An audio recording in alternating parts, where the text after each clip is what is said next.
PoK में protest चल रहे हैं और सभी प्रोटेस्टर्स पाकिस्तान को छोड़कर इंडिया में मिलने की बात कह रहे हैं। कश्मीर शुरू से इंडियन पाकिस्तान रिलेशन का एक अहम पहलू रहा है और ये तब और इम्पोर्टेंट हो जाता है तो 5 अगस्त 2019 को प्रेसिडेंशियल ऑर्डर के तहत गवर्नमेंट ने आर्टिकल 370 को रिवोक कर दिया था। पीओके वो हिस्सा है जिसे पाकिस्तान ने 1947 में इलीगली एनेक्स किया था। अब इंडियन सेंट्रल गवर्नमेंट के बड़े बड़े नेता भी पीओके को भारत में मिलाने से रिलेटेड कई बयान दे रहे हैं। दरअसल कश्मीर का 1/3 हिस्सा पाकिस्तान के कब्जे में है और इसमें अलग अलग रीजंस होने के कारण इसका मैप इतना डिस्टॉर्टेड है। तो आइए जानते हैं कि पीओके कैसे बना और क्या सीक्वेंस ऑफ इवेंट्स हुए जिसके जरिए पाकिस्तान को ये जगह मिल गई। चैनल को सब्सक्राइब कर लीजिए। Massive protests erupted in 7 places in Muzaffarabad, a town in Pakistan-occupied Kashmir. Was the partition of India in 1947 a terrible mistake? इसलिए कहती हूँ कि जम्मू एंड कश्मीर के पीए को आप भारत का हिस्सा नहीं बन जाओगे। बात आपको कश्मीर के लोगों पर दिल में उठाया जा रहा है, वहीं से यह डिमांड उठेगी कि हमको भारत में अपने को मैच करना।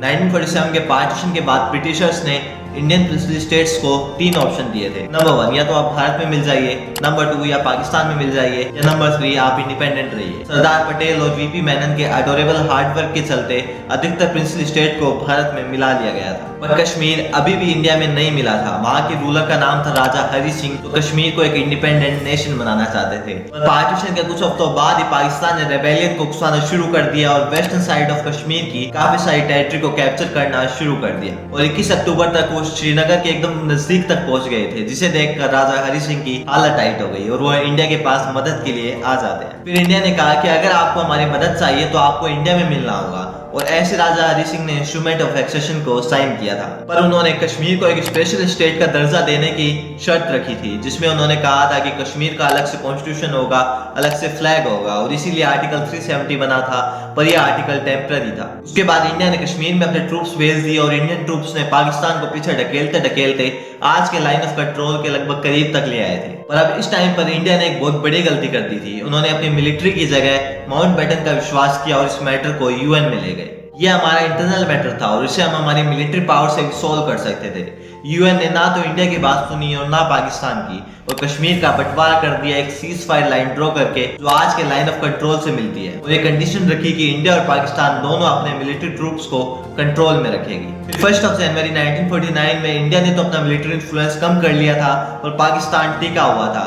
एज रिजल्ट जम्मू कश्मीर का 1/3 हिस्सा आज भी पाकिस्तान के कंट्रोल में। हाँ, यूएन ने कहा था कि हम कश्मीर में प्लेबिसाइड करवा सकते हैं, जिसमें कश्मीर की जनता वोट करेगी कि हमको इंडिया के साथ जाना है या पाकिस्तान के साथ। पर इस डिसीजन पर ना ही तो इंडिया एग्री हुआ और ना ही पाकिस्तान, क्योंकि दोनों का मानना था कि कश्मीर हमारा है तो हम प्लेबिसाइड क्यों ही करें। इंडिया ने तर्क दिया था कि कश्मीर ने अपनी इच्छा से इंस्ट्रूमेंट ऑफ एक्सेशन को साइन किया था और वो भी इंडिया में मिलना चाहता है और अब वो इंडिया का एक इंटीग्रल पार्ट है, तो प्लेबिसाइड की तो बात ही नहीं आती है। और ये सब होने के बाद इंडियन साइड ऑफ कश्मीर में तो एक डेमोक्रेटिक पाथ फॉलो किया गया, उसका कॉन्स्टिट्यूशन बना, आर्टिकल 370 बना, उसको स्पेशल स्टेट का दर्जा दिया गया एंड सो ऑन। और पाकिस्तान ऑक्यूपाइड कश्मीर में आज़ाद कश्मीर बनाया गया, गिलगित बाल्तिस्तान बनाया गया और 1963 में पाकिस्तान ने गिलगित बाल्तिस्तान का एक हिस्सा सास्तांग वैली चाइना को गिफ्ट में दे दिया था। अब पाक ऑक्यूपाइड कश्मीर और इंडियन साइड ऑफ कश्मीर में डेवलपमेंट का कंपैरिजन करते हैं। जम्मू कश्मीर में 4 एयरपोर्ट है जबकि पीओके में सिर्फ 2 है। जम्मू कश्मीर में 35 यूनिवर्सिटीज है जबकि पीओके में संख्या सिर्फ 6 है।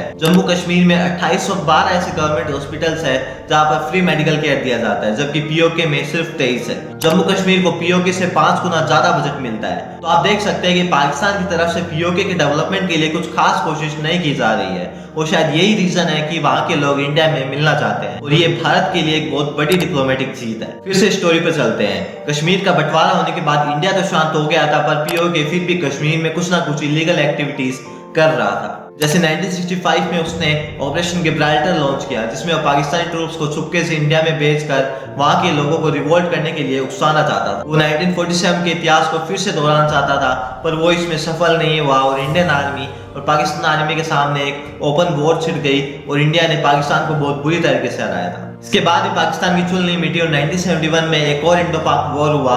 हालांकि ये वॉर जो है बांग्लादेश के फॉर्मेशन को लेकर हुआ था, पर इसमें भी इंडिया ने पाकिस्तान को बहुत अच्छी तरीके से हराया था। फिर 1999 में कारगिल के वॉर में भी इंडिया ने पाकिस्तान को हराया था और इसके बाद से पाकिस्तान ने इंडिया से डायरेक्टली पंगा लेना बंद कर दिया और उसने सहारा लिया टेररिज्म का। उसका मोटिव था कि टेररिस्ट अटैक करवा कर जम्मू कश्मीर को इतना खोखला कर दिया जाए, इतना कमजोर कर दिया जाए कि पाकिस्तान को कश्मीर कैप्चर करना बहुत आसान हो जाए। हालांकि ये इसमें भी फेल रहे और इंडिया ने टेररिज्म के खिलाफ एक बहुत अच्छी लड़ाई लड़ी है। तो पीओके को लेकर आपकी क्या राय है? क्या भारत उसे वापस लेने में कामयाब होगा?